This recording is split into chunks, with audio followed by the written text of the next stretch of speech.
Welcome to Talk World Radio, a half-hour discussion of politics as if the people mattered. I'm David Swanson. This week on Talk World Radio, we are talking about military bases and the law with Martha Schmidt, who is a co-chair of the Human Rights Framework Project and member of the Anti-Militarism Working Group of the National Lawyers Guild. Martha Schmidt holds law degrees from the University of Washington and the University of Wisconsin. She wrote a thesis on the illegality of nuclear weapons in oceans before retirement, which Martha puts in quotes. She practiced labor rights, equal employment, and juvenile law in Washington and in Illinois. She chaired the World Peace Through Law section of the Washington State Bar Association several times and led a successful effort for a bar resolution supporting U.S. ratification of the Convention on the Rights of the Child. She also co-chaired National Lawyers Guild subcommittees on peace and disarmament, the Hawaiian Kingdom, and the Task Force on the Americas. She's also part of the task force of the People's Academy of International Law, which was created by the International Association of Democratic Lawyers, National Lawyers Guild affiliate, and they have been providing free courses on various topics of international peace and humanitarian and human rights law. Martha Schmidt serves as a board member of the Center for World Indigenous Studies and much more. Martha, welcome to Talk World Radio. Thank you very much for inviting me. Thanks for inviting us. Thank you for coming on. Thank you for all the work you've been doing. I want to ask about some of these things in your bio, but I want to start with this topic of the legality or lack thereof of military bases. And you had mentioned the United Nations Charter. What does that have to do with military bases? Well, I think it has everything to do with military bases. And before I start on that, I'd just like to say thank you to the mentors of my life who have gotten me on the road to doing human rights work. I include all of whom are no longer with us. The late UN Special Rapporteur on Torture, Nigel Rodley, whom I worked with at Amnesty International, Anne Fagan Ginger, who single-handedly did a lot to help bring an end to the first Cold War in the US, and to the late Rudolf Reeser from the Center for World Indigenous Studies, who fought for the right of indigenous nations to be equally represented in the international system. So moving from that into why I think the Charter is the foundational place to start. That's because the UN Charter of 1945 actually transformed international law. It's not obviously been realized, its potential, but it did transform the public international law system by requiring that the approach to sovereignty be one of collective security, that's what we're dealing with right now with especially with the genocide against the Palestinians. We're dealing with the failing of that system. It also added to the sort of whole system that tried to regulate war that pre-existed the UN. Humanitarian law comes from much earlier than the mid-20th century. And it spawned an entire development of human rights law. Human rights law is really the creature of the United Nations system. And one of the things that human rights law attempts to do is to clarify and define the rights that we have as human beings, including the right to peace. So this is just looking at the general picture. I think you always start with the UN Charter and what the UN Charter principles are. So I just, go to Article 2 of the Charter. I have my little little blue charter that I had since 1970s, maybe 60s, that I confer with occasionally, to actually pay attention to what the words actually say and what they mean. And I think this is, it's something that's not done generally in the US. In 2001, I was teaching college students at the University of Washington.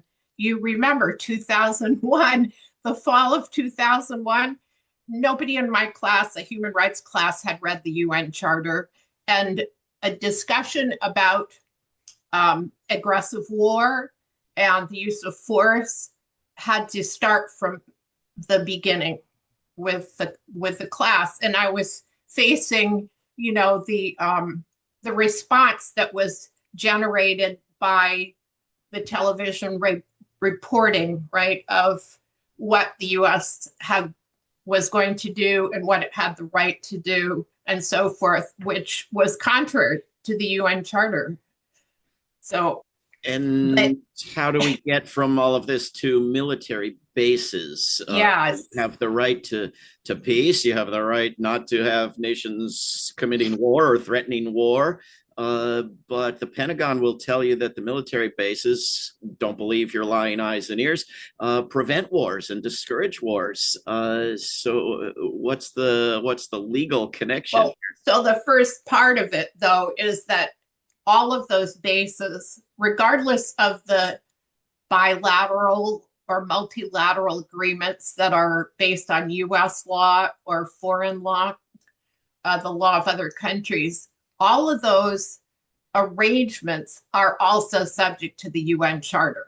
The UN Charter supersedes the international law, the public international law of the Charter, and its restrictions on the threat of force or use of force are overall. So that's I think one of the problems that we have in the US is that people have been led to believe that this is just a matter of domestic US law to have an arrangement, say, with the Philippines to have bases in the Philippines. Well, it's not. It's still all the activities that are engaged in, starting from the location of the base, are also subject to charter requirement. So I think that's, one place that we should look at, and why the threat of force or the use of force, including economic coercion, economic force, unilateral coercive measures, are also prohibited by the Charter. Well, U.S. military bases across the world are often involved in the actual illegal use of force and or the threats thereof. But is the very existence of the base a threat of force unavoidably? Is it illegal to have one of these bases if it, contrary to the general practice, doesn't do anything but be there?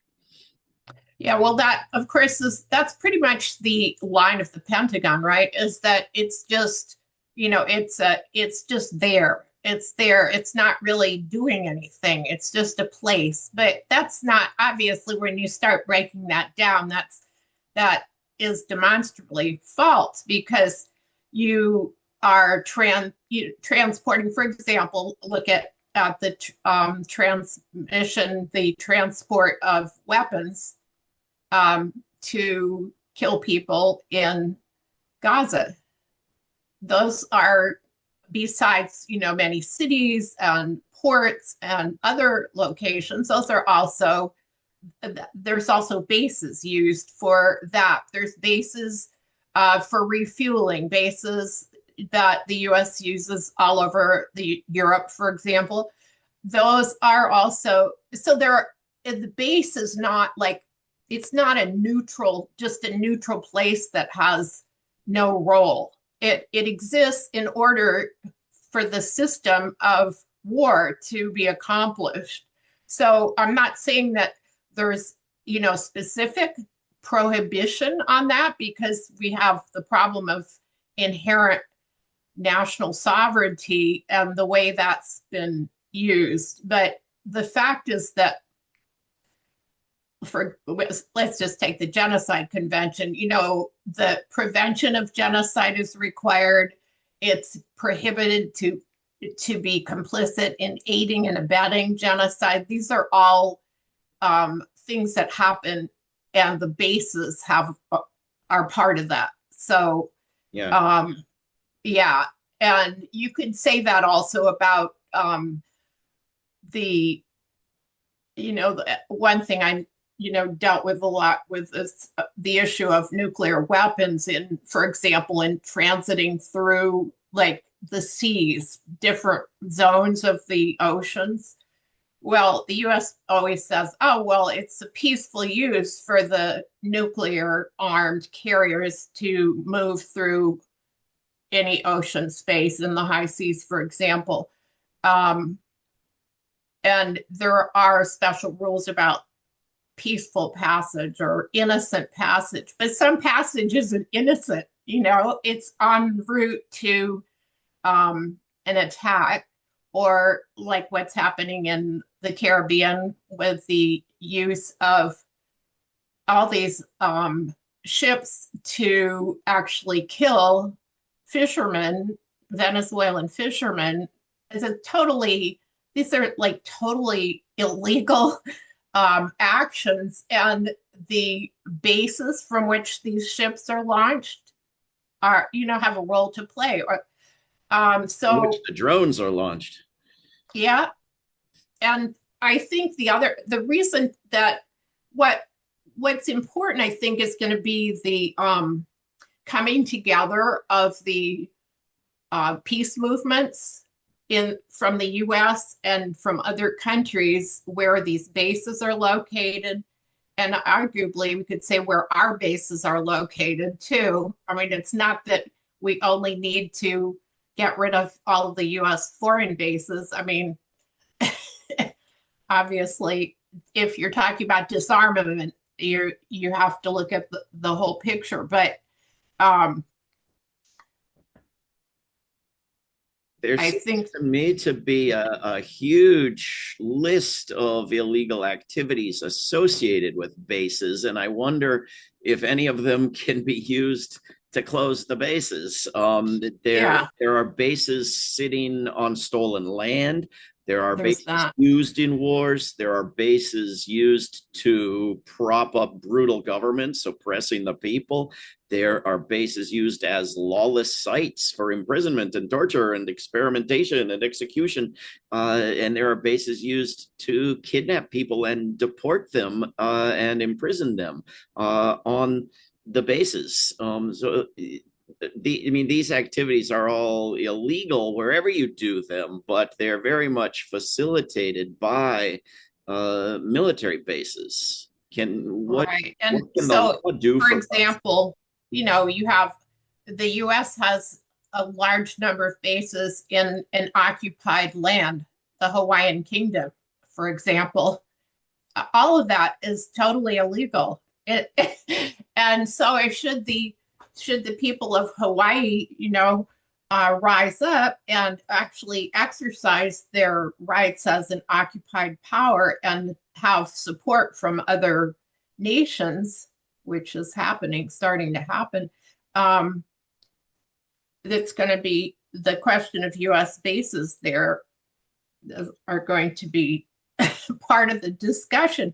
That is, of course, the issue, not in Hawaii because it's an issue of occupation, but in many places you have indigenous lands that are occupied where the indigenous nation has the right to self-determine as a nation. It has all the it should have the power to prevent that. So that's a worthy struggle, and we could, I think support, that goes in several directions, that arises amongst the people of the particular area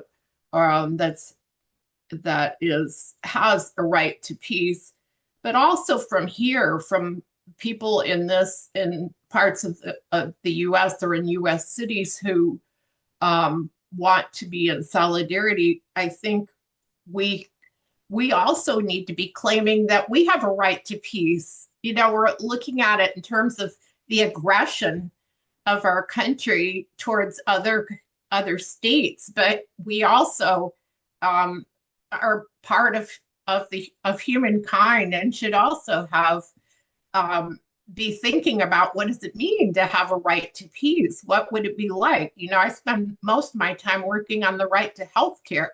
And there's one thing that's sacrificed, by having endless wars and military spending is the right of everyone in the US, just looking at the US, to have health care.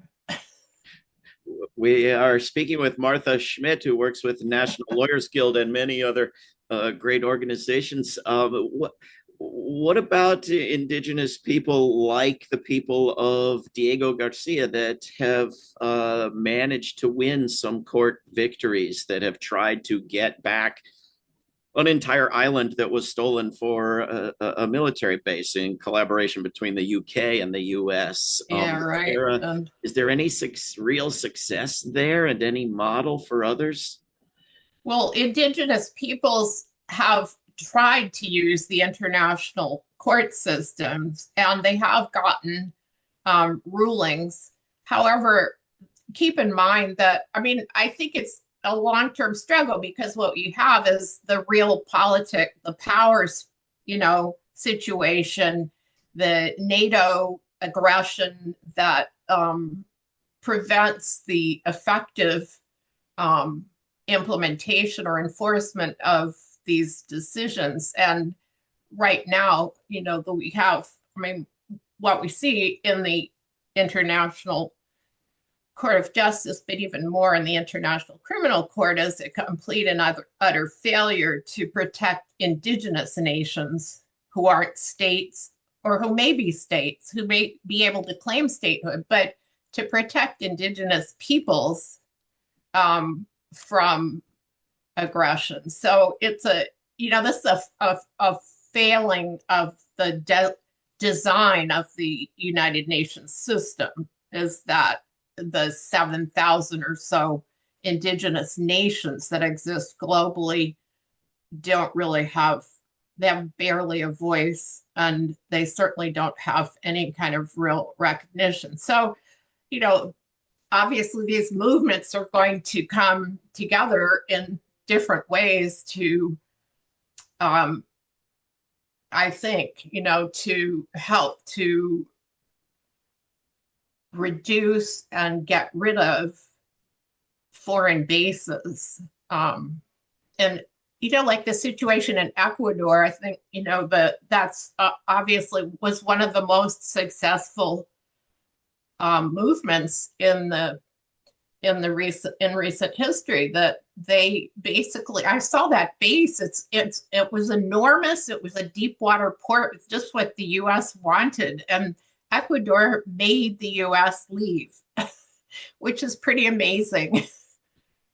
And now the US is working to corrupt the politics of Ecuador, right. to rewrite the constitution to put the bases back in. And well, I think there's just the one. There's one, except that now there's been a deal, and the US is effectively using some of the Galapagos Islands, an international sanctuary for military purpose. But yes, it's very, so, there's the problem of enforcement is always there.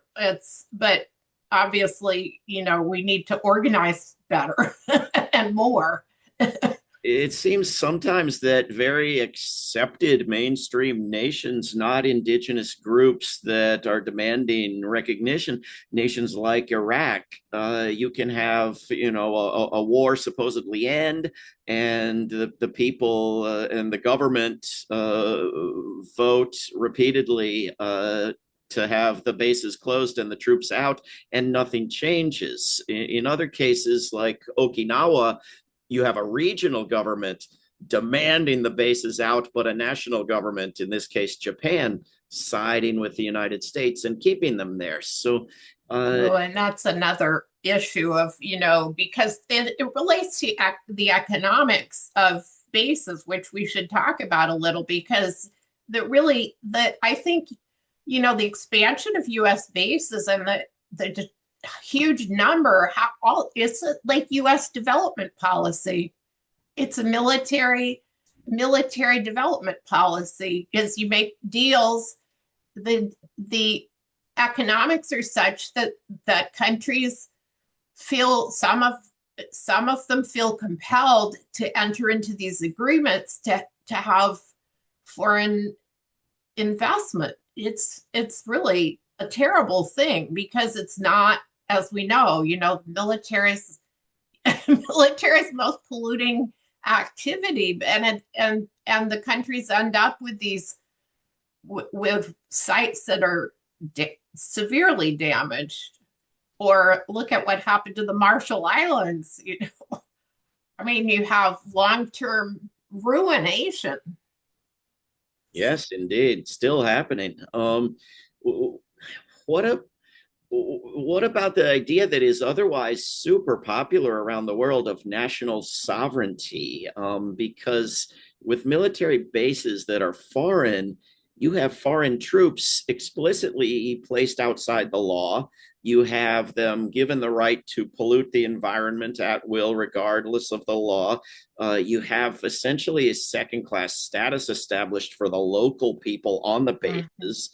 You have the bases secretly used in support of wars that the local government opposes and which happen to be crimes, and you have governments denied the right to know what's going on their on bases in their country, even whether there are nuclear weapons there or not.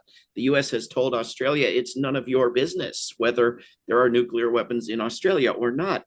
And there's even there's even a zone, a nuclear free zone in the Pacific, the Treaty of Rarotonga, and so the US position has been, oh well, we're just transiting through, or these are just, occasional activities. But in fact, in my view, all of those treaties really are designed to have zones of peace, and the US really has no business taking, yeah, and including in the open ocean. Yeah.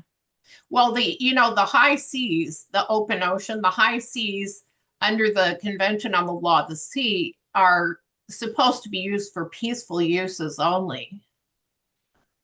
And so that also gets into the definition of what is peaceful, right? Because there is also this idea, because, remember this, before the charter, you have a system of national sovereignty and all this military, and the extension of military force. So you're always trying to, keep that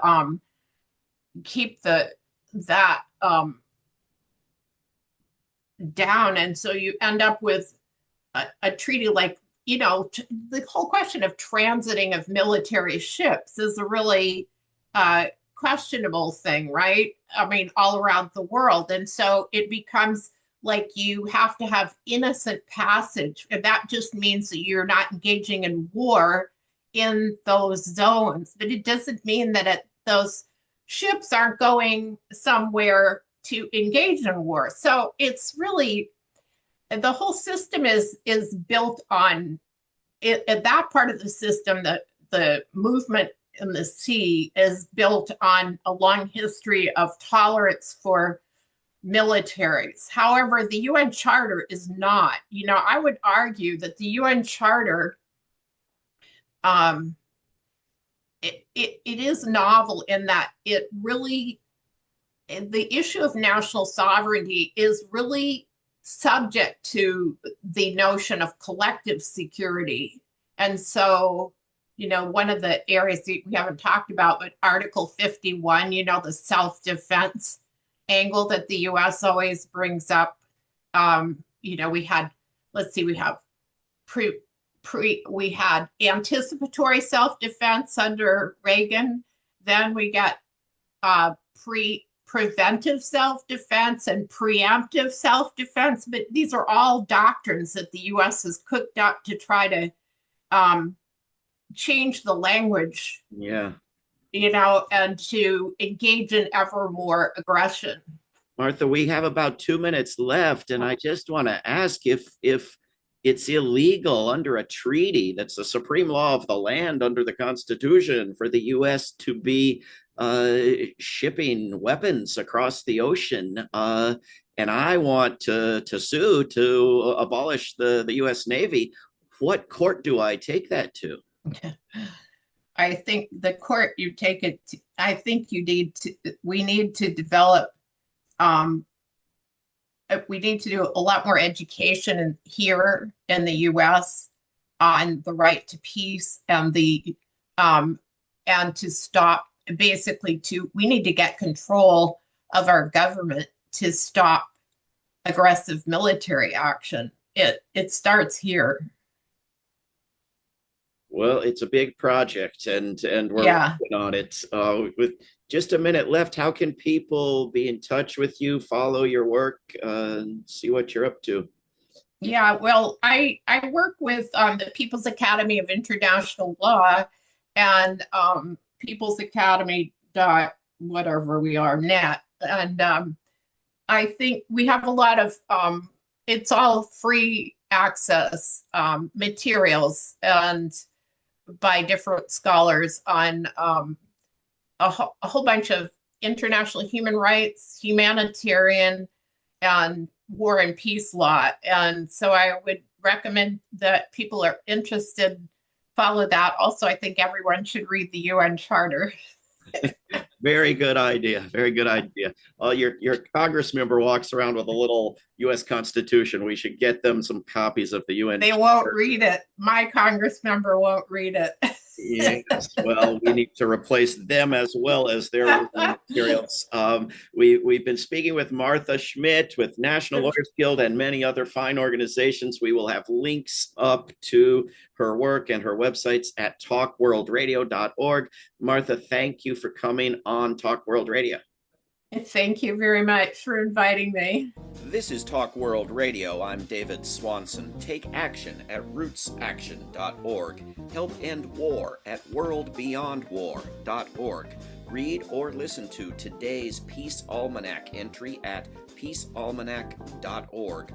All past shows can be heard at talkworldradio.org. Talk World Radio is produced in Charlottesville, Virginia, and syndicated by Pacifica Network.